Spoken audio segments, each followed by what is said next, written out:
기도하심으로 새벽기도에 시작하겠습니다. 하나님 아버지, 은혜를 감사합니다. 죄인된 나를 구원해 주시고 하나님의 은혜 가운데 날마다 살아가게 하시니 감사합니다. 오늘도 예수 그리스도로 말미암아 거듭나고 새로운 삶을 살아가는 우리 한 사람 한 사람의 삶을 지켜주셨음을 기억하며 하나님 앞에 온전히 행하고 주의 말씀을 따라 온전히 살아가는 주의 백성들 되게 하여 주시옵소서. 오늘도 말씀 앞에 또 기도로 나온 모든 성도들을 붙잡으시고 각각 곳곳에 처소에서 하나님을 향하는 또 모든 심령과 마음들을 이 시간도 함께 하시고 인도하여 주시옵소서. 예수님의 이름으로 기도드립니다. 아멘. 찬송가 545장 이 눈에 아무 증거 안에 배어도 함께 찬송하시겠습니다.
말씀을 함께 보시겠습니다. 오늘 함께 보실 말씀은 로마서 4장 9절에서 16절까지 말씀입니다. 로마서 4장 9절에서 16절까지 말씀, 신약성경 244면에 있습니다. 말씀을 봉독하겠습니다. 그런즉 이 복이 할례자에게냐 혹은 무할례자에게도냐? 무릇 우리가 말하기를 아브라함에게는 그 믿음이 의로 여겨졌다 하노라. 그런즉 그것이 어떻게 여겨졌느냐? 할례시냐 무할례시냐? 할례시가 아니요 무할례시니라. 그가 할례의 표를 받은 것은 무할례시의 믿음으로 된 의를 인친 것이니 이는 무할례자로서 믿는 모든 자의 조상이 되어 그들도 의로 여기심을 얻게 하려 하심이라. 또한 할례자의 조상이 되었나니 곧 할례 받을 자에게뿐 아니라 우리 조상 아브라함이 무할례시에 가졌던 믿음의 자치를 따르는 자들에게도 그러하니라. 아브라함이나 그 후손에게 세상의 상속자가 되리라고 하신 언약은 율법으로 말미암은 것이 아니요 오직 믿음의 의로 말미암은 것이니라. 만일 율법에 속한 자들이 상속자이면 믿음은 헛것이 되고 약속은 파기되었느니라. 율법은 진노를 이루게 하나니 율법이 없는 곳에는 범법도 없느니라. 그러므로 상속자가 되는 그것이 은혜에 속하기 위하여 믿음으로 되나니 이는 그 약속을 그 모든 후손에게 굳게 하려 하심이라. 율법에 속한 자에게 뿐만 아니라 아브라함의 믿음에 속한 자에게도 그러하니 아브라함은 우리 모든 사람의 조상이라. 아멘. 오늘 본문의 말씀을 통해서 아브라함의 믿음에 대해서 두 번째 시간으로 살펴보겠습니다. 사도 바울은 예수님으로 말미암아 하나님의 의가 주어졌음을 잘 설명해 주었습니다. 이것이 복음입니다. 복음은 저희가 잘 아시다시피 예수님께서 나를 속량해 주신 사건입니다. 또 화목 제물이 되어 주신 것이지요. 그래서 예수님께서 사랑과 공의로 하나님의 의를 온전히 이루셨습니다. 이 예수님을 믿음으로 참된 복음을 받아들일 수가 있습니다. 사도 바울은 이것을 이야기하면서 믿음으로 말미암는 의가 구약에서 이미 입증되었다고 했습니다. 그러면서 아브라함을 소개합니다. 제일 먼저 아브라함의 믿음을 이야기하면서 아브라함이 의롭게 된 것은 무엇 때문이 아니라고 했습니까? 제일 먼저 아브라함의 행위로 의롭다 함을 받는 것이 아니라고 했습니다. 저희가 아시다시피 아브라함이 하나님을 믿음으로 그것이 아브라함에게 의로 여겨진 바 되었습니다. 하나님께서 믿음으로 의롭게 여기신다고 하는 것은 공로에 대한 보상이 아니라 오로지 하나님의 은혜에 의해서 값없고 공로 없이 주시는 자격입니다. 그러므로 믿음은 우리가 의롭다고 선포됨을 얻는 분명한 수단이 됩니다. 아브라함의 행위로 의롭게 된 것이 아니라고 말한 바울은 두 번째 근거를 들고 있는데요. 그것이 바로 할례에 대한 이야기입니다. 11절입니다.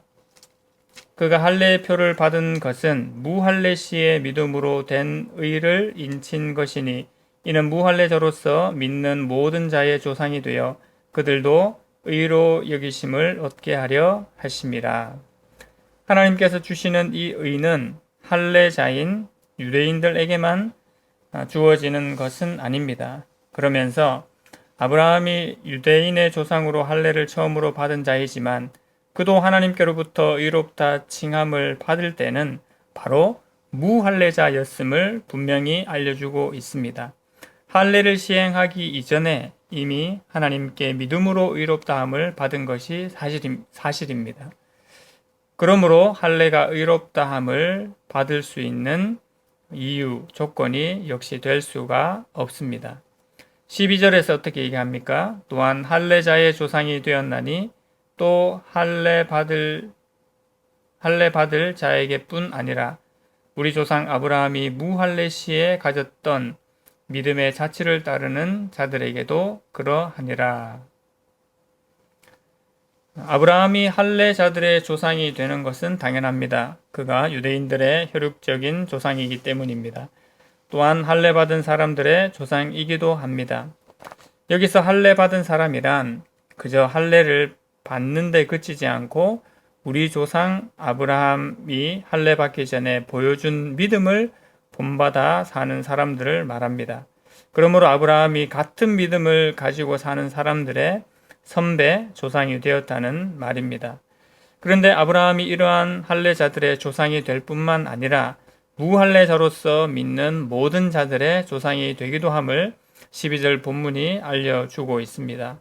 무할례자들의 모든 조상이 된다는 의미는 할례를 받지 않고도 믿음으로써 올바른 사람이라고 인정받는 모든 사람의 조상이 되었다는 것을 말합니다. 그래서 본문은 무할례 시에 가졌던 믿음의 자치를 따르는 자들이라고 그렇게 표현하였습니다. 다음으로 13절부터는 아브라함이 율법으로 의롭다함을 받은 것이 아니라고 설명하고 있습니다. 13절에 아브라함이나 그 후손에게 세상의 상속자가 되리라고 하신 언약은 율법으로 말미암은 것이 아니요 오직 믿음의 의로 말미암은 것이니라. 아브라함과 그 후손에게 약속하신 세상의 상속자가 되리라고 하신 언약은 1차적으로 아브라함의 후손이 별처럼 많아질 것이라는 약속입니다. 그리고 아브라함의 후손을 통해 땅의 모든 족속에게 복을 주실 것이라는 것이지요. 이것은 궁극적으로 메시아이신 예수 그리스도를 의미합니다. 그런데 이러한 복이 바로 율법이 아닌 오직 믿음으로 주어진다는 사실입니다. 사도 바울은 갈라디아 3장 17절에서 이렇게 말하고 있습니다. 내가 이것을 말하노니 하나님께서 미리 정하신 언약을 430년 후에 생긴 율법이 폐기하지 못하고 그 약속을 헛되게 하지 못하리라. 그래서 율법에 속한 자들이 상속자이면 믿음은 헛것이 되고 당연히 파괴될 수밖에 없음을 말해줍니다. 율법은 지킬 수 없는 것이기 때문에 하나님의 진노를 사게 될 뿐이지요. 그래서 16절에서 다시 한번 이것을 이야기합니다. 하나님께서 사람의 믿음을 보시고 그를 상속자로 삼으셨습니다. 그리고 이렇게 하나님께서는 은총을 베푸시며 율법을 지키는 사람들에게만 아니라 아브라함의 믿음을 따르는 사람들에게까지 곧 아브라함의 모든 후손들에게 그 약속을 보장해 주시는 것입니다. 그렇기 때문에 아브라함은 우리 모두의 조상이 되는 것입니다. 결론적으로 아브라함은 저희가 너무나 잘 알다시피 믿음으로 의롭다함을 얻었습니다. 그는 행위나 할례나 율법으로 의롭다함을 받은 것이 아니지요. 아브라함이 가졌던 믿음은 바로 창조의 하나님과 부활의 하나님을 믿은 그 믿음이 됩니다.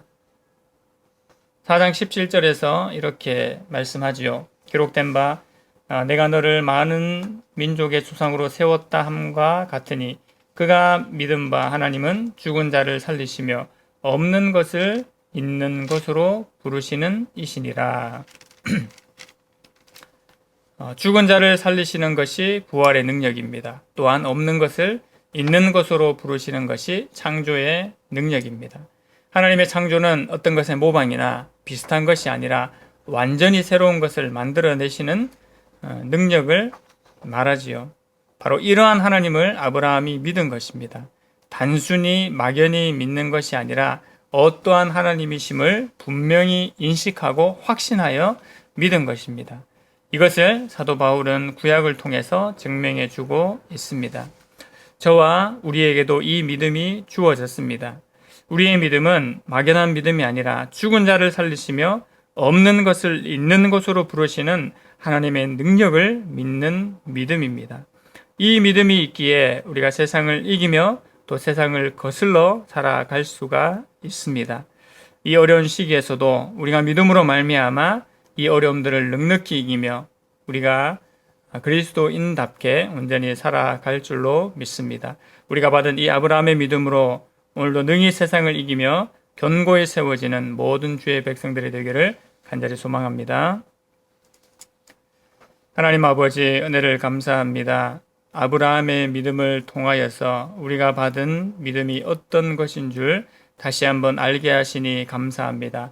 다른 어떤 것이 아니라 오직 믿음으로 말미암아 하나님께서 약속하신 그 약속을 굳건히 붙잡고 믿음으로 말미암아 우리가 의롭게 되었고 하나님의 구원받은 자녀가 되었음을 오늘도 분명히 믿으며 선포하게 됩니다.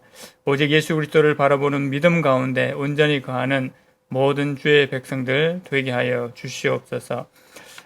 하나님, 창조의 하나님, 부활의 하나님을 온전히 믿으며 확신하며 살아가는 이 하루가 되게 하여 주시옵소서. 예수님의 이름으로 기도드립니다. 아멘. 주기도문 하시겠습니다. 하늘에 계신 우리 아버지여, 이름이 거룩히 여김을 받으시오며 나라의 임하옵시며 뜻이 하늘에서 이룬 것 같이 땅에서도 이루어지이다. 오늘날 우리에게 일용할 양식을 주옵시고 우리가 우리에게 죄 지은 자를 사하여 준 것 같이 우리 죄를 사하여 주옵시고 우리를 시험에 들게 하지 마옵시고 다만 악에서 구하옵소서. 대개 나라와 권세와 영광이 아버지께 영원히 싸움나이다. 아멘. 우리 몇 가지 기도 제목을 가지고 함께 기도하겠습니다. 먼저 말씀을 기억하시면서 창조와 부활의 하나님을 믿음으로 온전히 신뢰와 확신 가운데 거하는 삶 되기를 기도해 주시기 바랍니다. 이 땅의 그리스도인들이 하나님을 온전히 경외하고 이웃을 사랑할 수 있기를 기도해 주십시오. 주의 교회와 성도들을 붙잡으시고 또 1월의 모든 일정들을 하나님께서 이끌어 주시기를 기도해 주시기 바랍니다. 일로하신 어르신들, 질병 가운데 계신 분들의 영육간의 강건함을 위해서 기도해 주십시오. 더불어 개인 기도 제목들 가지고 함께 기도하시겠습니다.